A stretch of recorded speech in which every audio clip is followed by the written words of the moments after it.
আসসালামু আলাইকুম। আওয়ামী লীগ ফিরবে, ভয়ঙ্কর রূপে ফিরবে, এরকম প্রচারণা প্রতিনিয়ত সোশ্যাল মিডিয়া প্ল্যাটফর্মে আমরা দেখছি। কারণ আওয়ামী লীগের নেতাকর্মীরা মনে করে ৫ই আগস্টের যে আন্দোলন ছিল বা যে সরকার পতন ঘটেছে সেটা কোনো ছাত্র আন্দোলন ছিল না।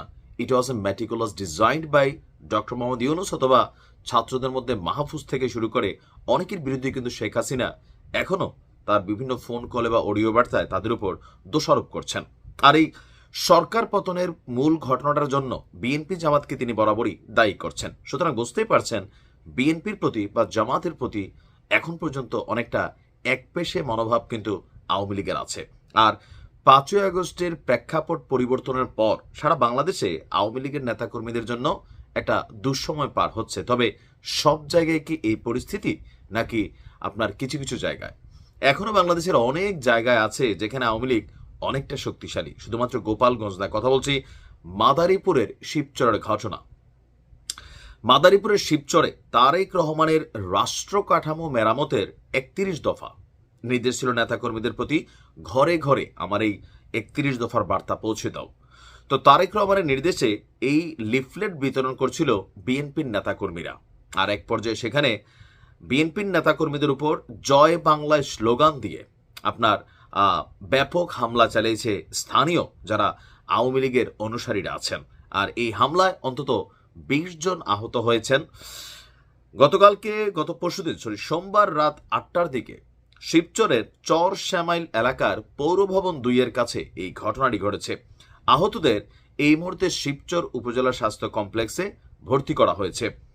প্রত্যক্ষদর্শী এবং বিএনপির ভাষ্য, সন্ধ্যার দিকে মাদারীপুর ১ আসনে মনোনয়ন প্রত্যাশী বিএনপি নেতা সাজ্জাদ হোসেন লাবলু ওনার অনুসারীরা এই লিফলেট বিতরণ করতে বের হয়েছিল। তারা পৌরসভার চরশ্যামাইল এলাকায় লিফলেট বিতরণকালে শিবচর ইউনিয়ন পরিষদের সাবেক চেয়ারম্যান আওয়ামী লীগ নেতা বাবুল ফকিরের ছেলে ছাত্রলীগ নেতা সুমন ফকিরের সঙ্গে বিএনপি নেতাকর্মীদের কথা কাটাকাটি হয়। এক পর্যায়ে জয় বাংলায় স্লোগান দিয়ে দেশীয় অস্ত্র নিয়ে আপনার লিফলেট বিতরণকারীদেরকে সেখানে হামলার শিকার করা হয়। এ সময় বেশ কয়েকটি মোটরসাইকেল বিএনপির ভাঙচুর করা হয়। খবর পেয়ে শিবচর থানা পুলিশ গিয়ে পরিস্থিতি নিয়ন্ত্রণে আনে। গুরুতর আপনার এই টোটাল ২০ জনের মধ্যে ৪ জন, তাদের আবার উন্নত চিকিৎসার জন্য ঢাকাতেও পাঠানো হয়েছে।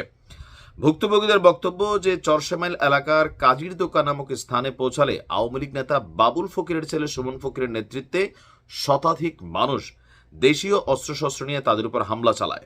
পরিস্থিতি ভয়ানক ছিল, মোটরসাইকেল ভাঙচুর করা হয়েছিল, প্রাণ বাঁচাতে অনেকে খালে বিলেও ঝাঁপ দিয়েছিলেন। ছাত্রলীগ নেতা সুমন ফকিরের বিরুদ্ধে এই অভিযোগ যখন এসেছে তার ব্যক্তিগত নাম্বারে গণমাধ্যম থেকে ফোন দেওয়া হয়। আর স্থানীয় আওয়ামী লীগ নেতাদের সাথেও চেষ্টা করেও তাদের সাথে যোগাযোগ করা যায়নি। ওসি বলছেন যে অভিযোগ পেলে মামলা নেওয়া হবে। এখন এই ঘটনাগুলোর রিয়াকশন কি? বাংলাদেশের বিভিন্ন জায়গায় গত ৫ই আগস্ট সরকার প্রেক্ষাপট পরিবর্তনের পর আওয়ামী লীগের যারা অপকর্মকারী তারা অনেকে এলাকা ছেড়ে পালিয়েছেন। আবার অনেক ভালো মানুষ এই মুহূর্তে উল্টা ক্যারেক্টারে ঢুকে গেছেন, কারণ মামলা বাণিজ্য। বাংলাদেশে গত পরশুদিন আমাদের স্বরাষ্ট্র উপদেষ্টা বলছিল যে সরকার পতনের পর আসলে মামলা বাণিজ্য, ভালো মানুষকে মামলার মধ্যে ঢুকাই দেওয়া, তারপরে সেখান থেকে টাকা আদায় করা, আর এই ঘটনাগুলোতে বেশিরভাগই বর্তমানে বিএনপির নেতাকর্মীরা জড়িত। যারা পরিচ্ছন্ন রাজনীতিতে বিশ্বাসী তারা না, যারা মনে করে বিএনপি আসলে নাম ভাঙায় খাবো, মামলা টামলা দিয়ে এলাকাতে পাবলিককে দৌড়ের উপর রাখবো, এই মানুষগুলাই কখনো ক্ষমতার পালাপর্তন হইলে এরাই সবার আগে দৌড়ের উপর থাকবে, যেমনটা আওয়ামী লীগের অনেকে আছে। দেখেন, যিনি অন্যায় করছে তার বিরুদ্ধে মামলা হওয়া জরুরি। আর একজন নির্দোষী মানুষকে, ভালো মানুষকে আপনি মামলার আসামি বানাই, আপনি তো এলাকার মানুষই, আপনি তো আর চান্দে গিয়ে বাড়ি করবেন না। আর আওয়ামী লীগ সরকারেরও তো পতন ঘটছে, অন্য একটা সরকার তো আজীবন থাকবে না। সো এরকম নোংরা রাজনীতির জন্য সামান্য কিছু টাকার জন্য অনেক এলাকাতে আছে। আমার কাছে অনেকেই কলটল দেন, মেসেজ করেন। তো আমি একটা বক্তব্যই বলি যে যেমন কর্ম তেমন ফল আপনার জন্য আগামীতে আসবে। আওয়ামী লীগ ভুগে গেছে, আপনিও হয়তো ভুগবেন। আর বাকি আছে এই ধরনের হামলা টামলারগুলো। এখন লোকাল এরিয়াগুলোতে যেটা হয় ক্ষমতার পরিবর্তনের পর, এখন দেখা গেছে যে এলাকার মধ্যে হয়তো এক চাচাতো ভাই আওয়ামী লীগ করে, আরেক চাচাতো ভাই বিএনপি করে, অথবা এক বাড়ির মধ্যে এই ঘরের তারা আওয়ামী লীগ করে, ওই ঘরের তারা বিএনপি করে। এক পাড়ার মধ্যে হয়তো একটা বেশ আওয়ামী লীগ করে, আরেকটা বেশ বিএনপি করে, কারণ বাংলাদেশের রাজনীতিটাই জামাত করে।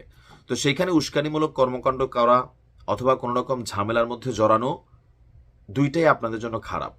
কারণ বাংলাদেশে এক সরকার কখনোই ক্ষমতায় থাকে না। এ দেশের জনগণ সবসময় ভুইলা যায় অতীতে কি হয়। আজকে আওয়ামী লীগের বিভিন্ন জায়গায় অনেকে প্রতিরোধ গড়ে তোলার চেষ্টা করছেন। লোকাল বিএনপি নেতাকর্মীদের সাথে আপনি যখন পাঙ্গা নিবেন, এটা আপনার জন্যই ক্ষতিকর হবে। আর বিএনপি নেতাকর্মীদের উদ্দেশ্য বলি, আওয়ামী লীগ এই মুহূর্তে এমনিও ভোট পাবে না। আপনি আপনার নির্বাচনী প্রচারণা বা কার্যক্রম চালিয়ে যান।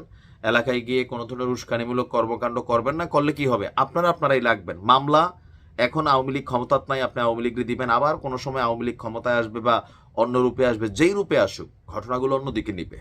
এই যে 20 জন মানুষ আহত হয়েছেন, 5 জন মারাত্মক আহত হয়েছেন, একটা জীবন ঝরে গেলে আপনি বুঝতে পারতেছেন এখানে কতগুলা মানুষ বিপদে পড়বে।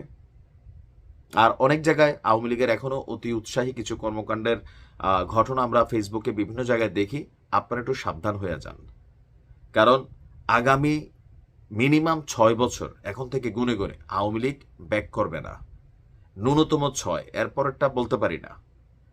ঠিক আছে, ভালো থাকুন।